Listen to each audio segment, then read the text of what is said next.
Écoutez attentivement car ce que je vais vous dire va bouleverser tout ce que vous croyez savoir sur le pouvoir et la prestance.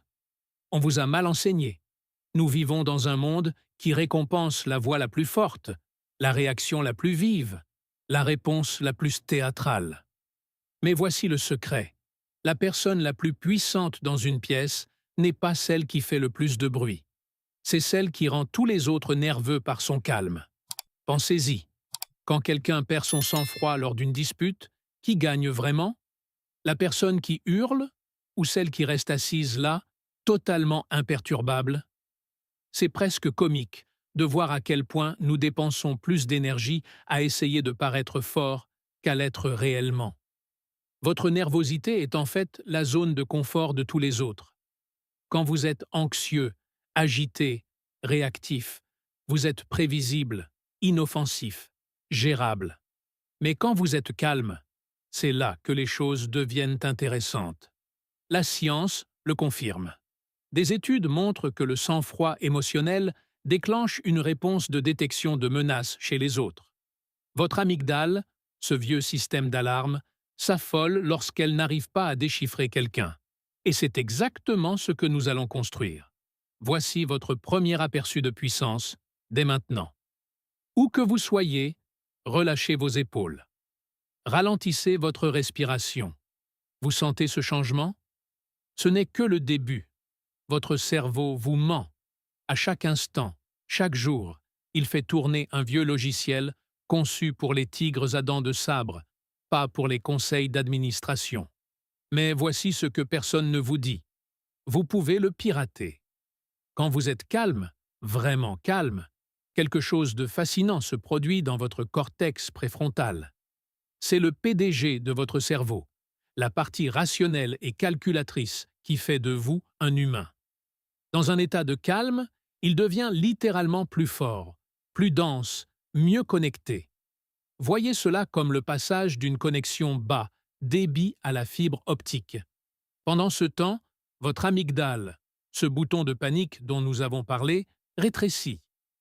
Elle devient moins réactive, moins prompte à s'enflammer, perd son emprise. Il ne s'agit pas de méditation ésotérique. C'est un fait scientifique mesurable et scannable. Cela ne prend que 8 semaines. 8 semaines de pratique délibérée du calme recablent littéralement vos voies neuronales. Vous ne jouez plus simplement la comédie du calme. Vous êtes calme au niveau cellulaire. Quand votre cerveau fonctionne à partir de cet état de calme, votre prise de décision s'améliore jusqu'à 45%. Votre temps de réaction est plus rapide, votre mémoire plus aiguisée. Vous devenez littéralement une version supérieure de vous-même. Prenez une profonde inspiration. Non, pas comme ça. Vous avez mal respiré toute votre vie, et cela sabote votre puissance chaque jour. Les Navy SEALs utilisent la même technique de respiration que les anciens samouraïs utilisaient il y a 500 ans. Différents continents, différents siècles, même découvertes. Quand vous contrôlez votre respiration, vous contrôlez tout votre système nerveux. La technique est d'une simplicité enfantine. C'est la respiration 4-7-8. Inspirez sur 4 temps. Maintenez pendant 7. Expirez sur 8. C'est tout. Mais voici ce qui se passe à l'intérieur de votre corps. Votre nerf vague, cette véritable autoroute entre votre cerveau et votre corps, signale immédiatement à tout votre système de changer de régime. Le rythme cardiaque chute. Les hormones du stress s'effondrent. Votre corps ne peut littéralement pas maintenir l'anxiété quand vous respirez ainsi. C'est biochimiquement impossible. Essayez maintenant. Inspirez sur 4.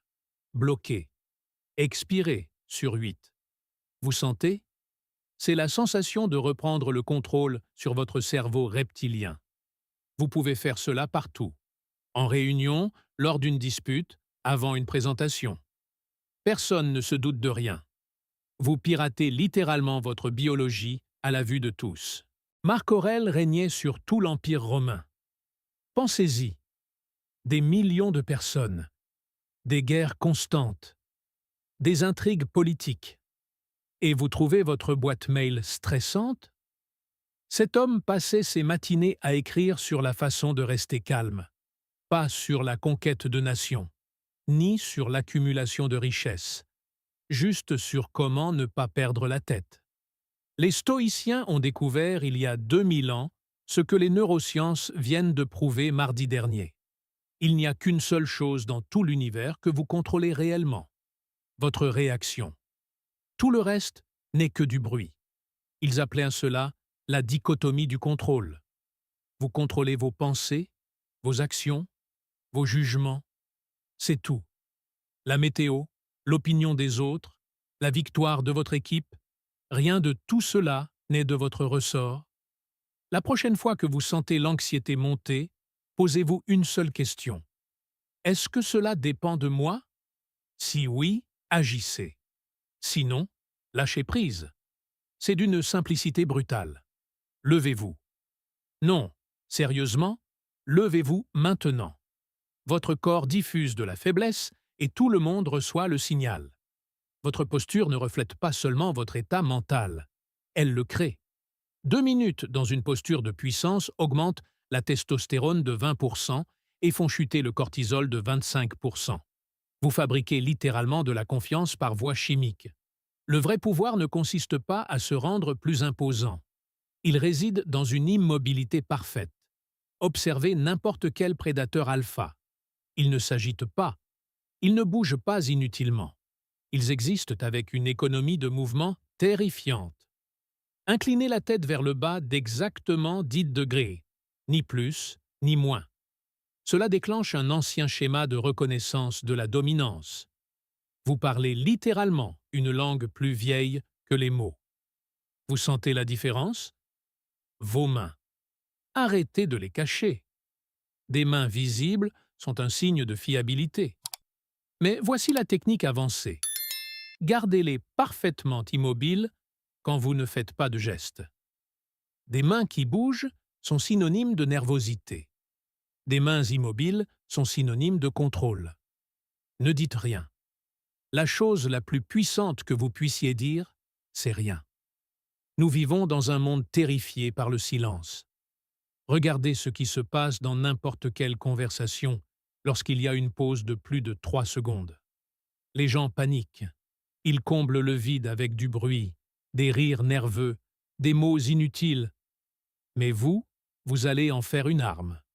Le silence force les autres à remplir le vide, révélant généralement plus qu'ils ne le voulaient.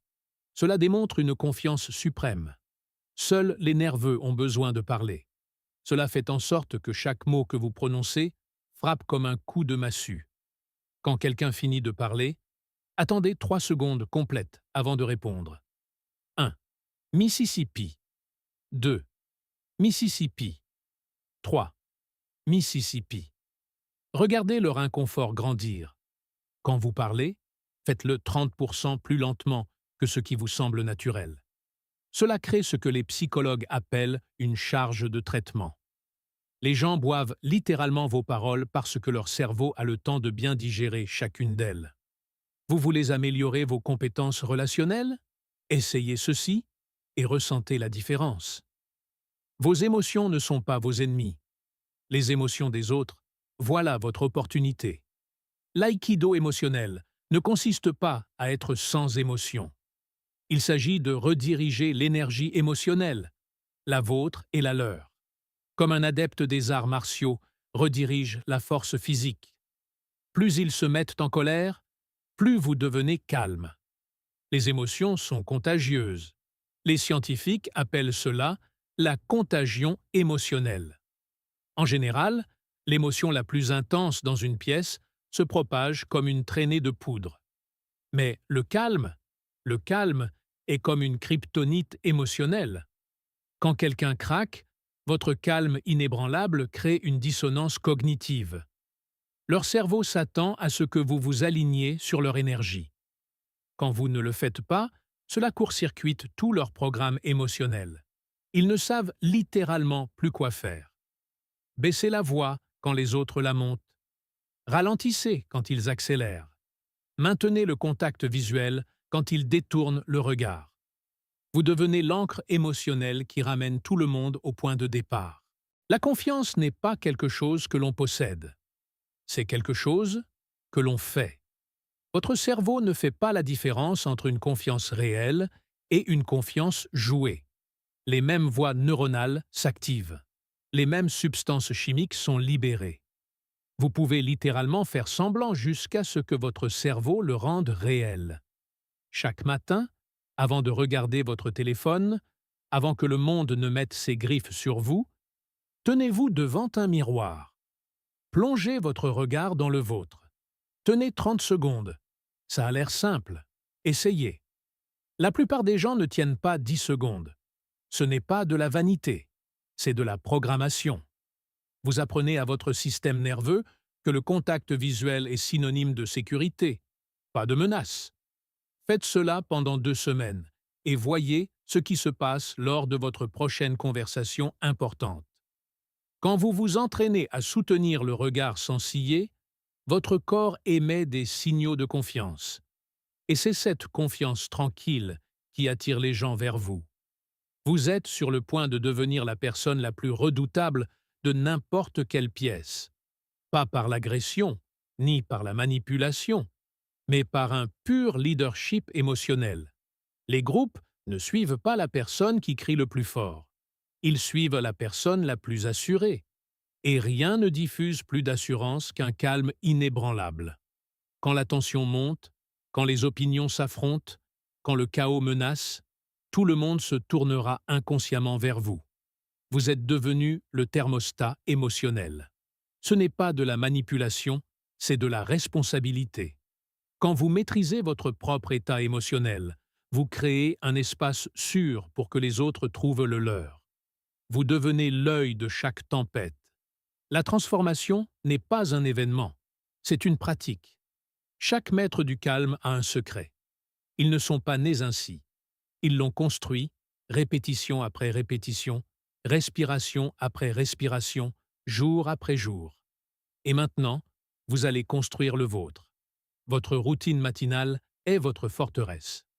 Avant que le monde n'attaque, avant que le chaos ne commence, réappropriez-vous les 20 premières minutes. Pas de téléphone, pas de nouvelles, pas les priorités des autres. Juste vous et votre système nerveux. Commencez par 5 minutes de respiration, puis 5 minutes de travail sur la posture, puis 10 minutes de répétition mentale. Visualisez-vous en train de relever les défis de la journée avec un calme parfait. Votre cerveau ne peut pas faire la différence entre la visualisation et la réalité. Commencez petit, bêtement petit. Une respiration, 1 minute, un matin. La plupart des gens essaient de tout changer et ne changent rien. Vous allez ne rien changer et tout changer. Suivez un seul indicateur. Combien de fois aujourd'hui avez-vous choisi le calme plutôt que le chaos? Pas un calme parfait, juste un peu mieux qu'hier. Le progrès? Pas la perfection.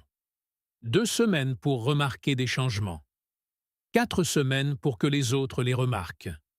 8 semaines pour le recablage neuronal. 12 semaines, et vous serez méconnaissable. Vous y êtes. Vous n'essayez plus d'être calme. Vous êtes calme. Et oui, cela rend les gens nerveux. C'est la transformation finale. Quand votre seule présence change l'énergie d'une pièce, non par l'intimidation, non par l'agression, mais par une maîtrise de soi pure et indéniable. Les gens vont vous tester maintenant plus que jamais. Votre calme menace leur chaos. Votre paix perturbe leur guerre. Ils ont besoin que vous réagissiez pour valider leur propre manque de contrôle. Mais vous avez transcendé ce jeu. Vous avez découvert le pouvoir ultime. N'avoir besoin de rien de personne. Ni approbation, ni validation, ni réaction. Votre calme est désormais un cadeau que vous offrez au monde. Dans chaque interaction, chaque conversation, chaque conflit, c'est vous qui faites baisser la température. Vous êtes l'adulte dans des pièces remplies d'enfants émotionnels. Le voyage que vous avez commencé il y a 15 minutes ne s'arrête jamais. Chaque jour, chaque respiration, chaque choix. Soit vous construisez votre calme, soit vous l'abandonnez. Soyez si calme que cela en devienne troublant pour les autres. Non pas parce que vous essayez de l'être, mais parce que tout ce qui est inférieur à cela n'est plus ce que vous êtes.